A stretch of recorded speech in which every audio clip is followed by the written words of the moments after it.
Good evening, Parirgun, Pariegajek. Before I start, I would like to thank Stepan Partamian for providing the venue so we can share all this knowledge about Armenian arts, especially folk arts in this case, to general people and the knowledge that comes with it. Thank you, Stepan.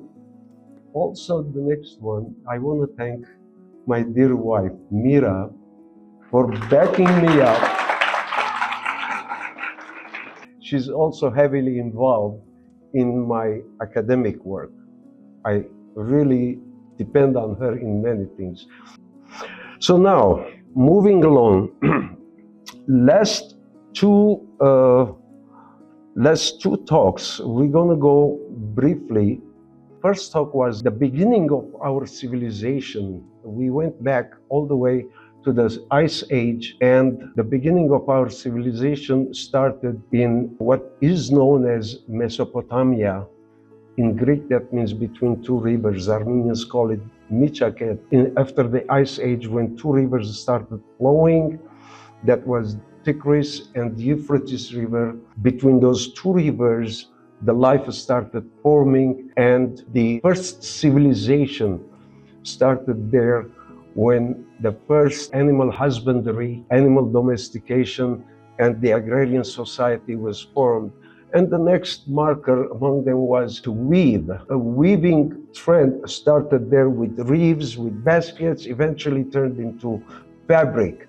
And even the shirts that we wear, the clothes we wear, it's woven the same, exactly the same formula as some of those carpets that you see here. It's still continuing. The second session was about the symbolism that are recorded on Armenian carpets. The symbolisms for a long time were forgotten. And in general public, these carpets were looked upon as decorative items, as ornamental objects. However, the difference between Armenian carpets and its neighboring countries was exactly the reason why Armenian carpet iconography stands alone. They're so bold, they're so abstract, and they don't only present a beautiful object created by folk art, they also contain messages, blessings, prayers, and all kinds of wise narrative in them. That's what we covered, and we deciphered some of the symbols on them, and that was what sets Armenian carpet patterns apart from its neighboring countries. The third talk today, it's going to be about the last century. However, to cover what happened, the history of traditional Armenian rugs, we have to categorize what types of Armenian rugs there are. If we divide them in three general categories, one of them, which is the oldest, were woven for their own use. Those are the carpets that the sizes are very off. They're not in standard American sizes. They weave carpets based on the amount of wool they have for that year, based on the size of their loom, etc. The second category is the cottage industry. There was a time when people started liking those. They wanted to have some of those, but for their own use. So they hired those weavers in villages. They sometimes provided the material. They decided the colors, they decided the pattern, they decided the size, and they paid to those women to weave those carpets for their own use. So those are called the cottage industry. The third one are the workshop productions, which were set to produce those carpets that are in standard size. What you see in the market today. They still follow the same size standards, almost mass-produced. The same carpet, the same pattern, they have it in various sizes, in various colors, maybe, color compositions, the same pattern, different colors, or the same color in different pattern, and etc. Those are the commercial ones. So what happened during the last 1 century in those village rugs, let's start with, the village and the commissioned rugs? Well, there were two things that affected the production of those Armenian carpets, specifically in Eastern Armenia, the 1917-1918 revolution, when the slogan was "Proletariat of the world unite." All the workers, including the women, were called to come and start working in a factory to produce predetermined colors, predetermined patterns and sizes rugs for the general use. And those rugs were distributed all over former Soviet Union countries. They have founded a carpet industry and they called it High Gorg. There were factories in Yerevan, in Ijevan, and in Gyumri, in many other places. Those carpets were very predetermined, very rigid in style, perfectly symmetric patterns, and the sizes were again in the standard sizes. Those rugs in today's market are known as Yerevan carpets. Those are the production pieces that are woven on cotton foundation. Some of the foundations are, probably most of them, have a machine-spun yarn and machine-spun foundation, the warp and the weft, which are the foundation of the rug. That's one sample of it. They lack the individuality of those village rugs when the women were weaving the pattern with the patterns from their own memory. And sometimes while they are weaving, they think of their lamb, their dog, their chicken, and they want to include that in the weave and they just weave it. You see some of those in those carpets around you. In the case of Western Armenia, about the same time the genocide, the mass deportations uprooted the Armenian people from their own ancestral lands, leaving behind most of the traditions that they were living by in their villages, in their towns, including carpet weaving tradition. Being in the diaspora, outside of their homeland, in refugee camps, they have followed a certain trend, especially women. Most of the men were already killed. Women became the providers for their children, for their home, and there are archival footages of women in refugee camps doing embroideries, weaving carpets, and all kinds of handicraft, so they could earn some livelihood with a dignified manner.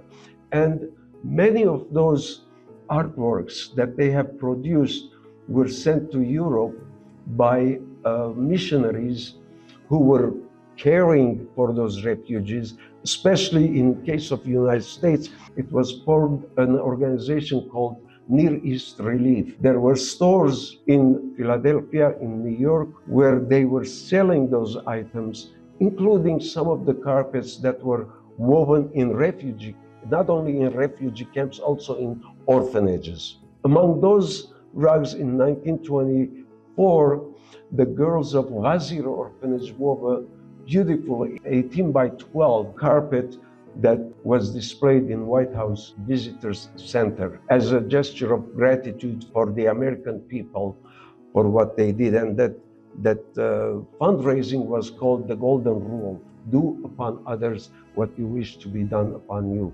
Under that motto, American people provided over $120 $128 million during that time for Armenian refugees and the orphans. So those orphanage carpets continued until mid-30s. And then because those girls could not stay in the orphanages when they reached at a certain adult age, they would given a certificate of what they can do, and with that they would get married, they would start working other places. So by late 1930s, that orphanage carpets is to be produced. So that was the end of the carpet making in Western Armenia. In here, you do see some of the decline in the traditional practices. This is a Ghazir orphanage where you see girls weaving carpets, and on the right-hand side, some of the boys doing some shoemaking. They were taught different trades. There was also in those orphanages vocational training, so they can live comfortably with the vocations that they have learned. They can care for themselves. There is a value, hence, because of those last almost 100 years, these village rugs, and especially the commissioned rugs that were woven in villages with a hand-spun yarn, vegetal dyes, and non-commercial, I call them non-commercial rugs. That was the reason in two places of the historic Armenia that ceased to exist. So what we have today are actually some leftovers from the previous century, from the previous 100 years, where the trade was taught from grandmother to daughter to granddaughter, etc. That tradition no longer has been continued in a mass. Therefore, what we have now is very limited samples, which I was able for the past 45 years, 50 years almost, was able to collect from all over the place of the world. As I stated, they were woven with hand-spun wool from their own sheep, and they were mostly a seasonal work for those women who wove them. How is it seasonal? Well, the old traditional New Year in Armenia always started at the beginning of spring. What it makes sense for those old way of thinking, because early spring, the nature wakes up, the snow melts, the plantation started blooming, animals starts giving birth, etc., etc. So the weather gets warm. So come early spring, every household that had their own small herd of sheep, they had to shear it, take the wool.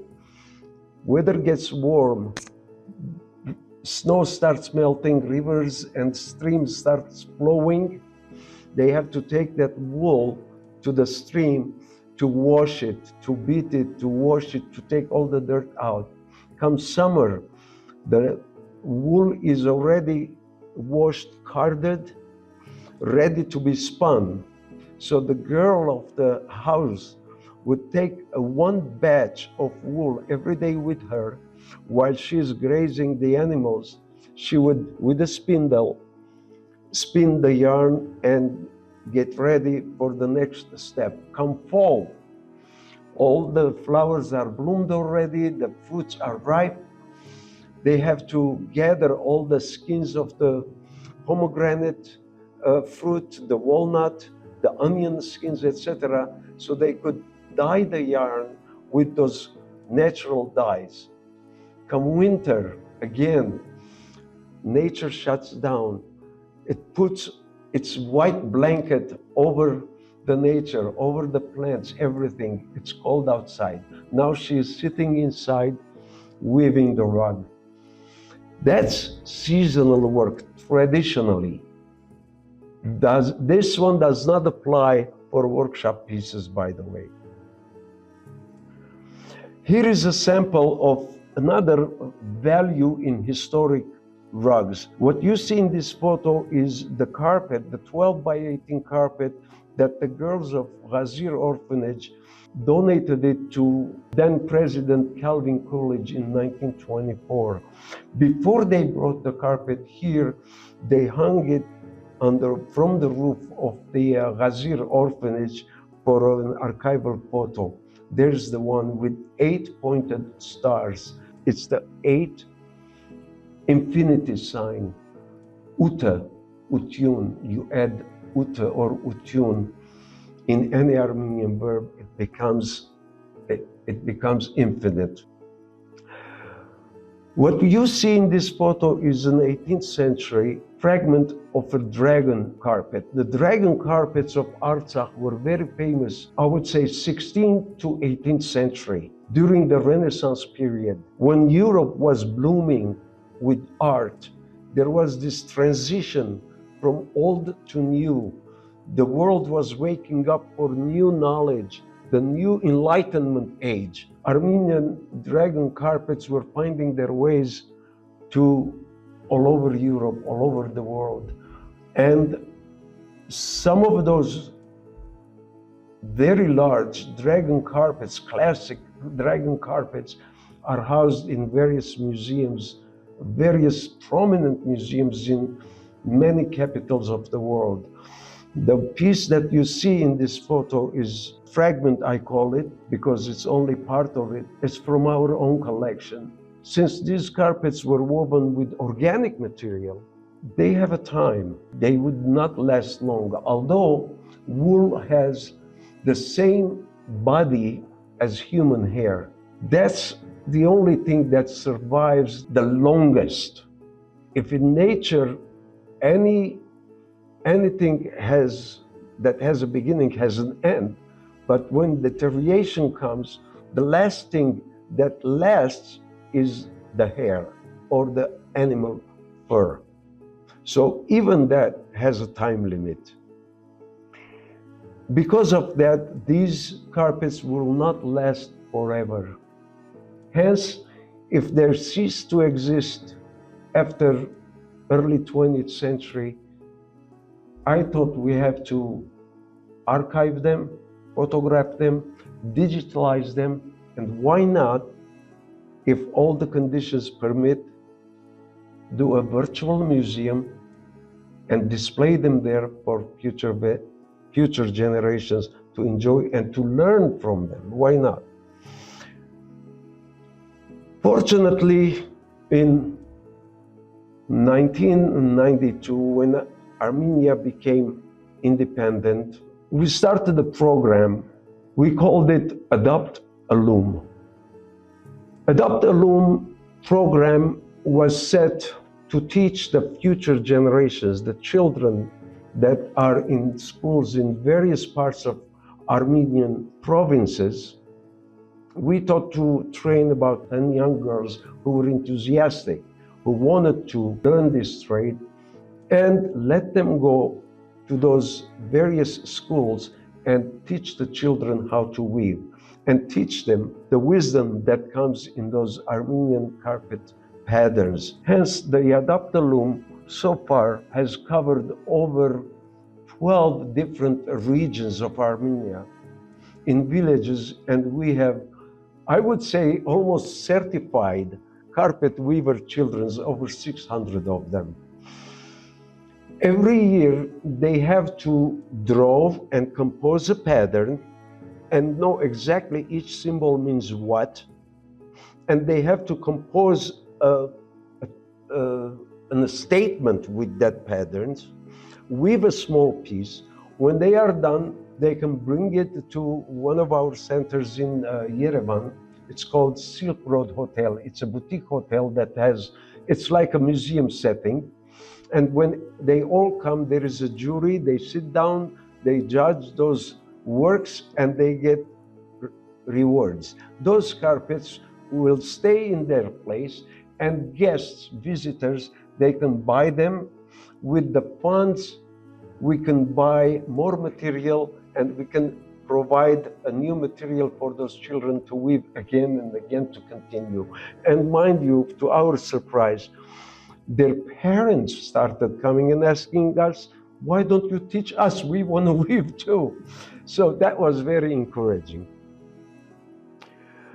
So thinking about how we could preserve all these, how we can safeguard them, I decided to come up with a virtual museum. This virtual museum would provide a digital archive of Armenian village rugs, samples, all regions of historic Armenia, which I have collected all these years. Why virtual? Virtual because it will be accessible worldwide to anyone that has access to internet. It's going to be eventually in multilingual. Here is a picture of some of the children's from the Adopt a Loom project, and eventually, hopefully, through the museum education system, we can spread that knowledge, not only for Armenians, also for humanity in general. We will be documenting this disappearing tradition. If we don't, this part of the Armenian folk art knowledge will be forever disappeared. Yes, there are, although books printed about Armenian carpets, there are museums that hold some samples of those rugs, but Armenia does not have a museum exclusively for Armenian woven arts. The virtual museum will be able to do that. And with that also spread the knowledge. And as many of you heard, unfortunately, the neighboring countries are claiming that this art form belongs to them. Well, the Arata Museum, first of all, the name Arata is an acronym. Arata stands for Armenian Rug and Textiles Academy. The website will be called Arata Mus. MUS is the abbreviation of the museum, hoping that it will strengthen the sense of cultural identity among our people and pride among Armenians of what their ancestors were, what they have done, what they have provided in this world culture. Because of the symbols of resiliency, creativity, and history embedded in those carpets. It will also reinforce the importance of national heritage, especially for those whose ancestries to the region have been severed. The museum will house not only carpets, also many other forms of Armenian arts that share the same iconography that we have on the carpets. For example, in ancient khachkars, we're going to have 3D khachkars that display the same iconography, the same pattern as the carpets do. We're going to go even further before, all the way to the Bronze Age, all the way to the Stone Age. If you pay attention in Armenian petroglyphs of Degama Mountains and Arakaz Mountains, you see many symbols that continuously has been passed from one generation to another, to another, to another for millennia. And in carpet weaving and in many forms of art, you see the development.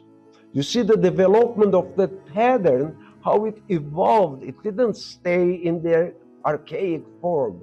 It evolved and it became something else. But with the continuity, you see its archaic form and how it evolved. You will see all that in this museum. In metallurgy, in jewelry, in Armenian illuminated manuscripts, in all forms of Armenian art, you will see that. The museum will not have any necessarily political statements. The museum will simply display the facts, what Armenians have produced for thousands of years. let the visitor come and do their own judgment. Let the work show what the truth is, not the spoken words. That's the aim, that's the objective. With that, hopefully, a virtual museum will open opportunities for collaboration with other cultural institutions, rug collectors and scholars to expand the collection and contribute to the understanding of the Armenian rug tradition. It can also invite user contributions, encouraging families to archive their share of heirlooms, rugs, and stories digitally.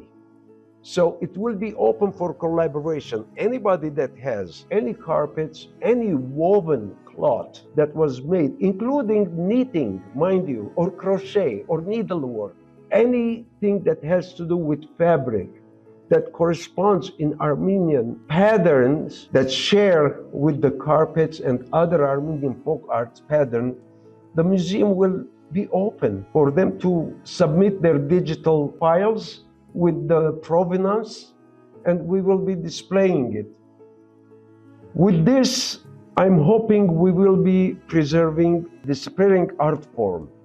With traditional Armenian rug weaving at risk of being forgotten, the virtual museum would serve as a repository eventually for this dying art form, ensuring its techniques and design remain available for future artisans, researchers, and enthusiasts. The museums will have a digital video copies of these lectures. Eventually, you might see this lecture in a video.